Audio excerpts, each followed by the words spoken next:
Pipa berjari-jari 15 cm disambung dengan pipa lain yang berjari-jari 5 cm. Keduanya dalam posisi horizontal. Apabila kecepatan aliran air pada pipa yang besar adalah 1 meter per sekon dan tekanannya adalah 15 Newton per meter kuadrat, maka tekanan pada pipa yang kecil adalah berapa Newton per meter kuadrat? Pada soal ini bisa kita gambarkan. Jadi awalnya adalah pipanya berdiameter besar.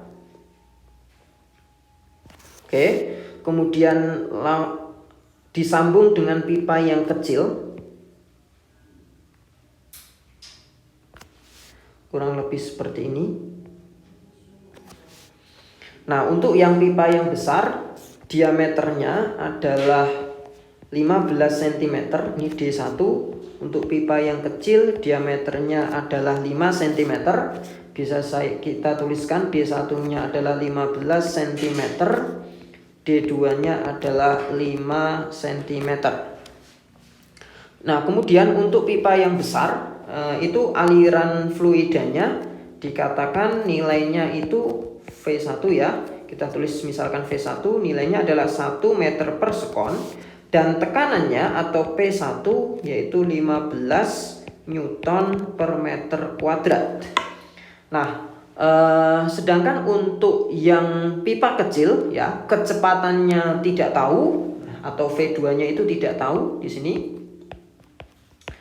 V2-nya tidak tahu dan P2 atau tekanan pada pipa kecil itu yang ditanyakan. Oke. Seandainya di sini bukan tekanan yang ditanyakan, hanya kecepatan saja, maka cukup kita bisa menggunakan hukum kontinuitas. Tapi karena tekanan yang ditanyakan, maka kita bisa menggunakan hukum Bernoulli. Hukum Bernoulli. Hukum Bernoulli menyatakan bahwa tekanan pada pipa yang kecil itu sama dengan total tekanan pada pipa yang besar.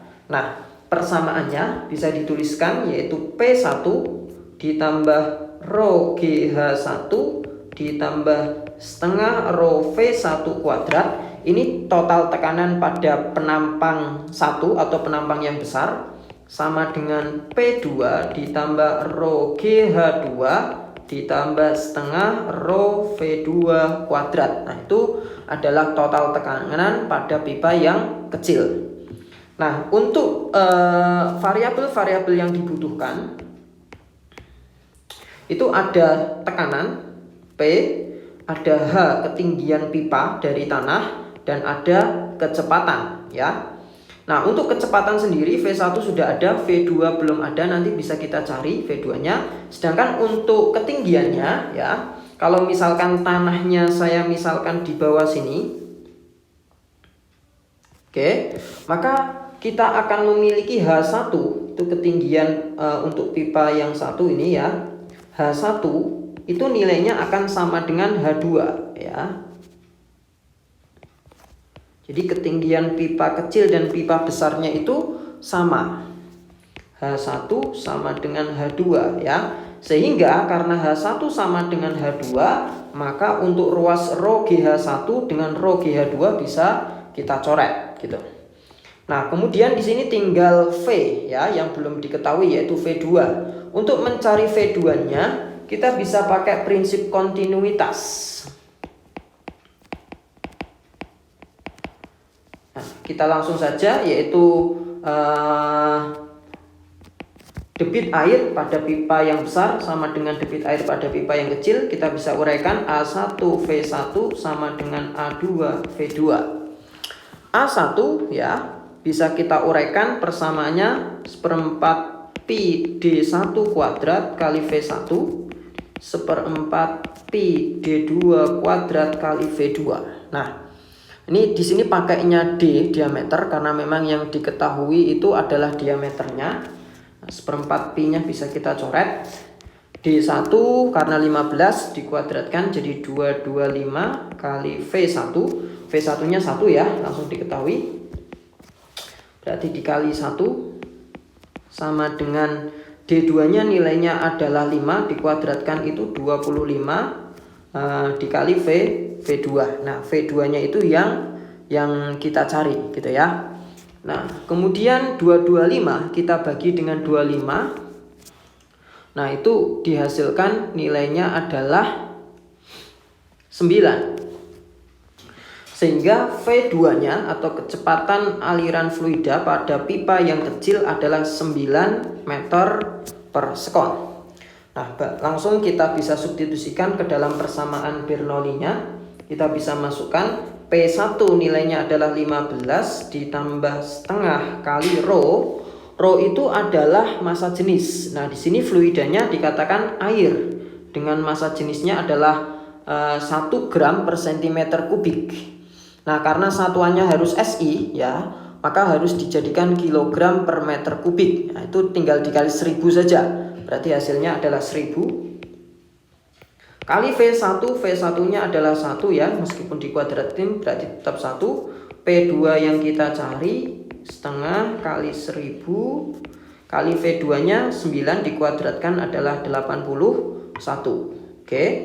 Nah, di sini kalau kita hitung maka nanti P2-nya nilainya adalah, nah di sini nanti nilai P2-nya akan minus ya. Nilai P2-nya itu akan minus karena untuk yang kiri itu nilainya 500 ditambah 15, sedangkan yang kanan itu 500 kali 81. Nah, ini ada yang salah ya untuk nilai-nilai yang diketahui di soal. Nah, setelah saya coba hitung, nah ternyata di sini yang harusnya bukan 15 Newton per meter kuadrat ya. Ini harusnya nilainya tekanan untuk pipa yang besar adalah 10⁵ Newton per meter kuadrat gitu ya. Nah, sehingga di sini bukan 15 tapi 10⁵. Oke, ini ya yang saya ganti, sehingga nanti nilai P2-nya itu ya hasilnya adalah 10⁵ ditambah yang ini ya, bisa disederhanakan 1000 dibagi 2 kan 500 gitu. Maka hasilnya nanti adalah 100.000 ditambah 500 gitu. Maka 500 dikurangi. Nah, untuk yang sisi kanan 1000-nya saya bagi 2, 500 kali 81 itu dihasilkan 40.500 ya. Sehingga nanti dihasilkan tekanan pada pipa yang kecil itu adalah 60.000 Newton per meter kuadrat. Nah, seperti itu harusnya ya hasilnya. Nah, untuk hasilnya sendiri pun kurang tepat di situ ya. Tidak ada 60.000, sehingga nanti bisa kita tambahkan sendiri saja bahwa hasilnya harusnya adalah 60.000 ya. Ini saya kasih F 60.000 Newton per meter kuadrat. Nah, jadi jawaban yang tepat adalah kita tambahkan sendiri ya, 60.000 Newton per